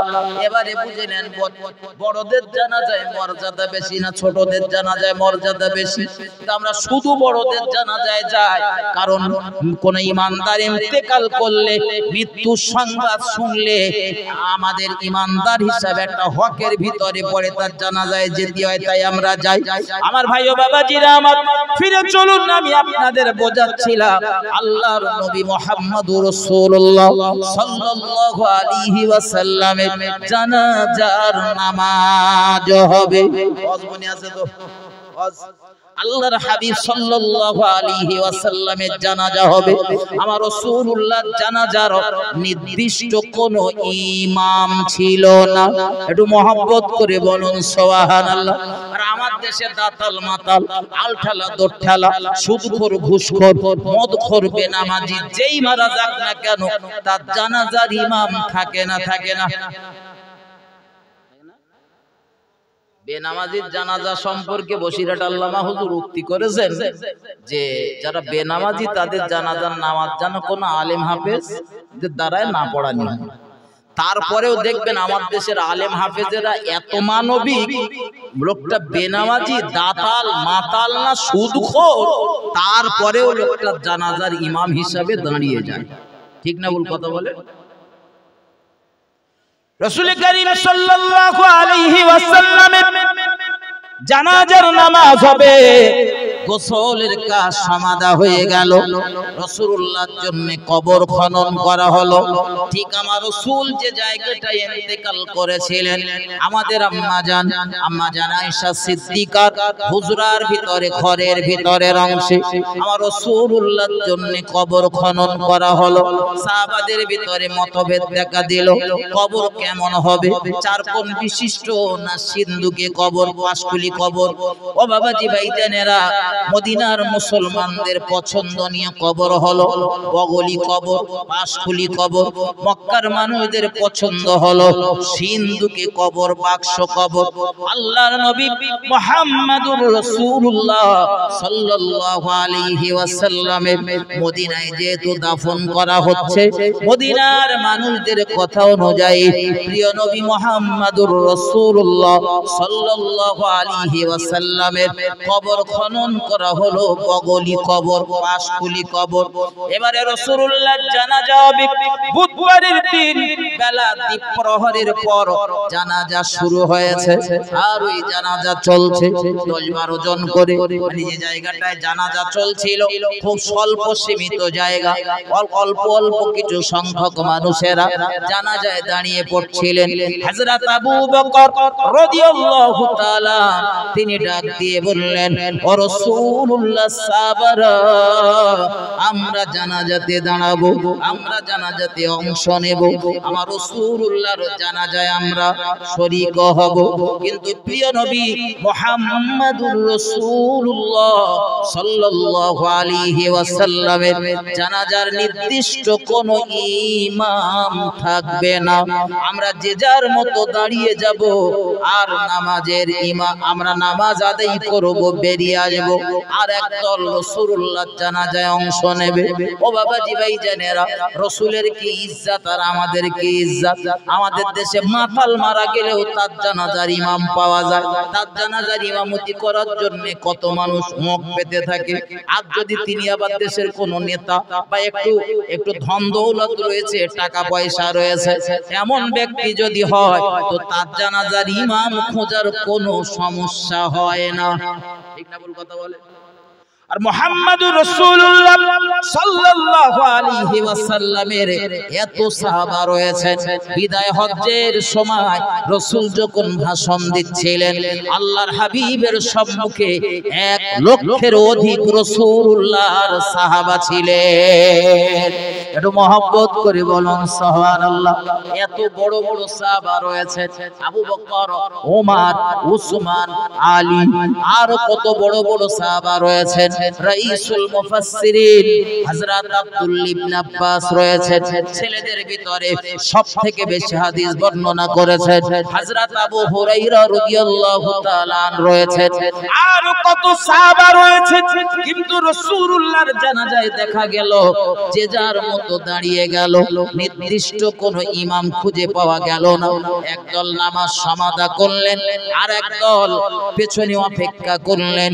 ওই দল ওই জামাতটা বেরিয়ে যাওয়ার পর আর একদল এসে আমার রাসূলুল্লাহর জানাজায় শরীক হলেন। একটু মহব্বত করে বলুন সুবহানাল্লাহ। ভক্তি ভরে দরুদ আল্লাহুম্মা সাল্লি আলা সাইয়্যিদিনা মাওলানা ওয়া আলা আলি সাইয়্যিদিনা মা আমিনা। মুখ দেখিয়া বলে মুহাম্মদ, আর দুঃখে ভরা কপাল রে তোর, অমর সোনার চাঁদ। মায়ামিনাত দুটি চোখে অশ্রু ঝরে পড়ে, আর বিশ্ব নবী এতিম হয়ে এলো আমার কোলে।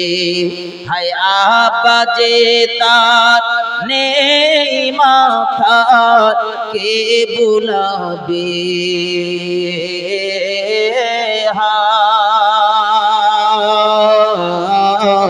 আর দুঃখে ভরা কপাল রে তোর, অমর সোনার চাঁদ। সবার সেরা নবী মোদের এলেন সবার পরে,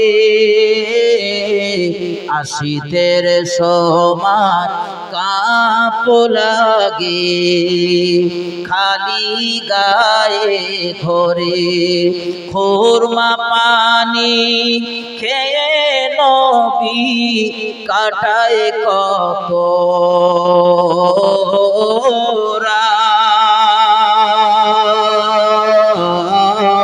আর দুঃখে ভরা কপাল রে তোর অমর সোনার চাঁদ আল্লাহুম্মা সাল্লি আলা সাইয়্যিদিনা মাওলানা মুহাম্মদ ওয়া আলা আলি সাইয়্যিদিনা মাওলানা মুহাম্মদ।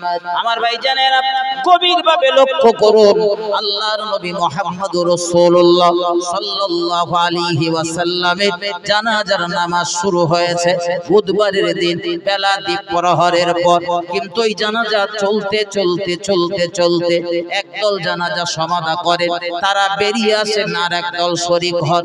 এইভাবে জানাজা চলতে চলতে বুধবারের দিন গভীর রাত পেরিয়ে গেল। আমাদের আম্মা জান আয়েশা সিদ্দিকা বলেন, ও দুনিয়ার মানুষেরা, বুধবারের দিন গভীর রাতের পরে আমি সাহাবাদের কিছু হাঁকা চেল্লা কথাবার্তা শুনতে পেলাম। আমি অনুমান করলাম এবারে দয়ার নবী রাসূলুল্লাহ সাল্লাল্লাহু আলাইহি ওয়াসাল্লামকে দাফন করা হচ্ছে। আল্লাহর হাবিব সাল্লাল্লাহু আলাইহি ওয়াসাল্লামের জানাজায় পুরুষেরা শরীক হয়েছিলেন, মহিলারা শরীক হয়েছিলেন, বাচ্চারা শরীক হয়েছিলেন। ও বাবাজি ভাইজানেরা, আমাদের জানাজার ইমাম থাকে, রাসূলুল্লাহর জানাজার ইমাম ছিল না। আল্লাহর হাবিবের জানাজায় মহিলারা অংশ নিয়েছিলেন, আমাদের জানাজায় মহিলারা অংশ নেন না। রাসূলুল্লাহর জানাজায় পুরুষ অংশ নিয়েছিলেন, আমাদের জানাজায় পুরুষেরা অংশ নেয়। ছোট বাচ্চারা হলেও তাও বেটা ছেলে যারা, পুত্র যারা, পুরুষ যারা, তারা অংশ নেয়, মহিলারা নেয় না। কিন্তু আল্লাহর হাবিবের জানাজায় মহিলারাও অংশ নিয়েছিলেন। ও বন্ধু, কথায় কথায় চিল্লুন আর বলেন নবী আমাদের মতো মানুষ। শুধু আমি আপনাদের পার্থক্য বোঝাচ্ছি, আমার রাসূলুল্লাহর কত আমার রাসূলুল্লাহর কত ইজ্জত আল্লাহ দিয়েছেন। তিনি একদম আমাদের মতো মানুষ না, একটু অনন্য। ও বাবাজি ভাইজানেরা, মুহাম্মদুর রাসূলুল্লাহ সাল্লাল্লাহু আলাইহি ওয়াসাল্লামের জানাজার নামাজ সমাধা হয়ে গেল। আল্লাহর হাবিবের জানাজার নামাজে যে দোয়া, এই দোয়ার জায়গায় হযরত আবু বকর রাদিয়াল্লাহু তাআলা তিনি ঘোষণা করলেন, ও নবী সাহাবারা, রাসূলুল্লাহর জানাজায় আমরা যখন দোয়া করব, ওই দোয়া আমার নবীর জন্য নয়, দোয়া করব আমাদের জন্য। আর ও দোয়া আমার রাসূলুল্লাহর ওসিলা দিয়ে করব। একটু মহব্বত করে বলুন সুবহানাল্লাহ। আর আমার দেশে মাইয়িত হলে, হাসিবুর মারা গেলে আপনারা দোয়া করতে যান আপনার নিজের জন্য না, যে মারা যায় তার জন্য? যে মারা যায় প্রথমত তার জন্য, তারপরে অনেকের জন্য দোয়া করি। কিন্তু রাসূলুল্লাহ সাহাবারা আল্লাহর হাবিবের ওসিলা দিয়ে নিজেদের জন্য দোয়া করছিলেন। একটু মহব্বত করে বলুন সুবহানাল্লাহ। ও বাবাজি ভাইজানেরা, এবার দয়ার নবী রাসূলুল্লাহ জানাজার নামাজ সমাধা হয়ে গেল। আল্লাহর হাবিবের সাহাবাদের ভিতরে অনেকগুলো তর্ক নিরসন হলো। প্রথমত দেখা গিয়েছিল গোসল দেওয়ার একটা মতভেদ দেখা দিয়েছিল, ও মতভেদ দূর হলো। কবর কোথায় হবে এটা মতভেদ দেখা দিয়েছিল, সে মতভেদ দূর হলো। কবর কেমন হবে সে মতভেদ দূর হলো। এখানে আরো একটা কথা মাথায় রাখুন, রাসূলুল্লাহর কবর যখন খোঁড়া হচ্ছিল, এই কবর খোঁড়ার আগে আল্লাহর হাবিবের কবর কোথায় হবে এ নিয়েও তর্ক লেগেছিল। কেউ ছিল মক্কার পক্ষে, কেউ ছিল মদিনার পক্ষে। কিন্তু হযরত আবু বকর বললেন, ও রাসূলুল্লাহর সাহাবারা, আমি প্রিয় নবী মুহাম্মদুর রাসূলুল্লাহর জবানে শুনেছি, আল্লাহর নবীর মুখে শুনেছি, আমি আমার এই কান দিয়ে রাসূল বলেছেন। মহান আল্লাহর নবী বলেন, দুনিয়ার সমস্ত নবীদের জমিনের যে অংশটা বরাদ্দ হয় কাফন করার জন্য, মাটি দেবার জন্য, কবর হিসাবে, ওই জায়গায় সেই সমস্ত নবীরা ইন্তেকাল করেন, মারা যান। এজন্য মুহাম্মদুর রাসূলুল্লাহ যে জায়গায় ইন্তেকাল করেছেন করেছেন ওই জায়গায় আমরা রাসূলকে দাফন করব। ও বাবাজি ভাইজানেরা, দাফনের কাজ শুরু হলো। আবার সাহাবাদের ভিতরে একটা মতভেদ দেখা দিল, সাহাবাদের ভিতরে আবার তর্ক লেগে গেল। ও রাসূলুল্লাহ, সাহাবারা আল্লাহর হাবিব সাল্লাল্লাহু আলাইহি ওয়াসাল্লাম তার ইজ্জত তো অনন্য, তিনি আমাদের থেকে অধিক মর্যাদা সম্পন্ন ব্যক্তি, তার কবরের নিম্ন দেশে কিছু বিছানো হবে কিনা, তার কবরের নিম্ন দেশে কিছু দেওয়ার দরকার আছে কিনা। আমাদের দেশে মানুষ মারা গেলে, ইন্তেকাল করলে আমরা তাদের কবরের নিচে একটা করে দামি বক্স খাট দেই। তাহলে খাটটার দেয় না? আমি তাহলে ভুল বলতেছি নাকি? আমি বলি হয়তো খাট দেয়।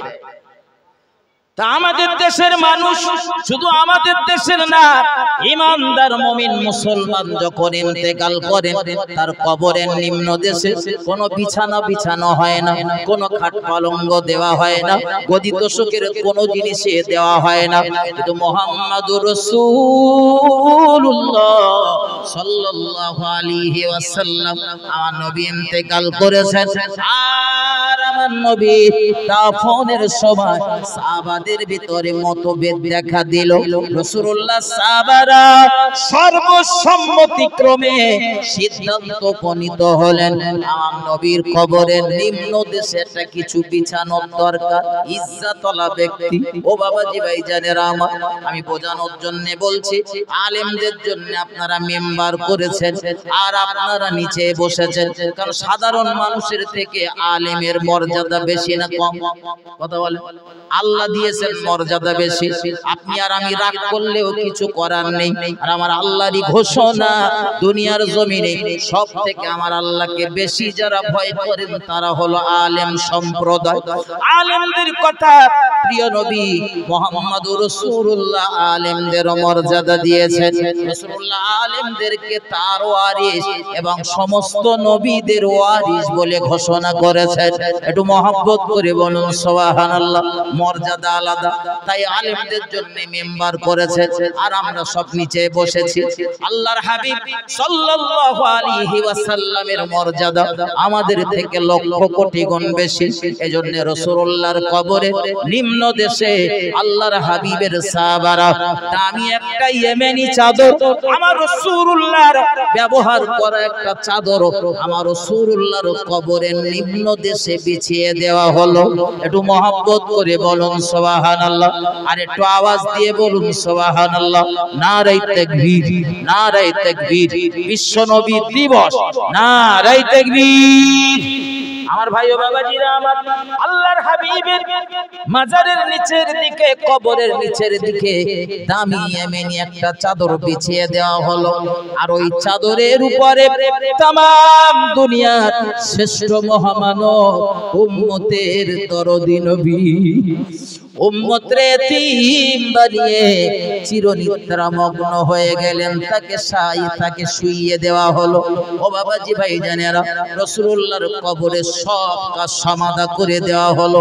আমি যেটা বোঝাতে চাচ্ছিলাম, নবীর মর্যাদা আমাদের মর্যাদা। আমরা মারা গেলে, ইন্তেকাল করলে আমাদের কবরের নিম্ন দেশে কিছুই দেওয়া হয় না। এই বর্ষার সময় মানুষ মারা গেলেও কাদার উপরে শুইয়ে রেখে আসি, ঠিক না বল কথা বলে? আর আমার রাসূলুল্লাহর কবরের নিম্ন দেশে দামি ইয়েমেনি একটা চাদর, যে চাদরটা আমার রাসূলুল্লাহর ব্যবহার করা, সেটা বিছানো হয়েছিল। এবারে ভেবে বলুন, নবীর ইজ্জত আমাদের থেকে বেশি না কম? নবী আমাদের মতো না অনন্য? আমাদের মতো না, আমার নবীর ইজ্জত অনন্য। আমার ভাই ও বাবাজিরা আমার, যারা চিৎকার চেঁচামেচি করে না, বেদাত বেদাত বেদাত বেদাত বলে চিল্লান, আমি শুধু তাদেরকে বলবো, মুহাম্মাদুর রাসূলুল্লাহ সাল্লাল্লাহু আলাইহি ওয়াসাল্লাম প্রতি সোমবারের দিন রোজা রেখেছেন। আর আমার রাসূলুল্লাহর এই প্রতি সোমবারের দিন রোজা রাখার মূল কারণ হলো, আমার নবী বলেছেন সোমবারের দিন দিন আমার আগমনের দিন, তাই আমি এদিন মহান আল্লাহ সন্তুষ্টি অর্জন করার জন্য, মহান আল্লাহ শুকরিয়া আদায় করার জন্য রোজা রাখি। একটু মহব্বত করে বলুন সুবহানাল্লাহ। আমার ভাই ও বাবাজিরা আমার, আজ আমি ভুলিনি, ফিরে চলুন। আমি আপনাদের সেই গোড়ায় বোঝাচ্ছিলাম, আল্লাহর নবী সুবহে সাদিকের সময় আগমন করেছেন, ভোরবেলা জন্ম নিয়েছেন।